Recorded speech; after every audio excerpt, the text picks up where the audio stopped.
Paano nga ba maka 3 points, 3 shoots sa basketball kahit matagal na ang relasyon nyo? So, kahit matagal na ang relasyon nyo, ay makaka 3 points ka pa rin. Araw-araw. So, yung mga technique na to ay hindi madalas nagagawa. Kasi naman, nasanay na sa patong lang. Kumbaga, hamburger style lang. May palaman, nakapatong, yun na. Nakapatong yung tinapay, yun na. Hanggang dun lang yung nagagawa. So, dito sa mga rounds na to, ang magagawa nyo ay kahit saang parte ng bahay ay pwede nyong sisirin.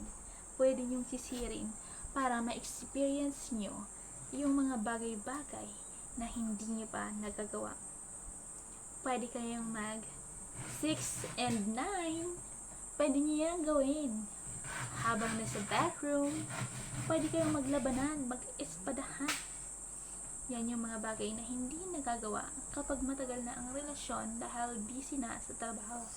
Pero kapag weekend, pwede kayong mag 3 points, 3 shoots, 3 rounds ang labanan. Talagang mapapalaban ka talaga. And gagawin mo yung mga bagay na hindi mo pa nagagawa sa kanya. Sure bull talaga na mapapa-ano siya. Yun talaga yun. Pero, kailangan ay andun yung feelings mo. So, kailangan andun yung feelings mo. Andun yung feelings mo na sabik ka sa kanya at ipaparamdam mo sa kanya na gutom ka at ready kang kumain ng toppings ng bulkan. Ipaparamdam mo yun sa kanya.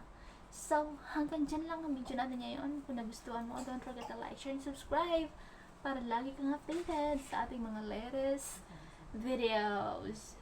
Babush!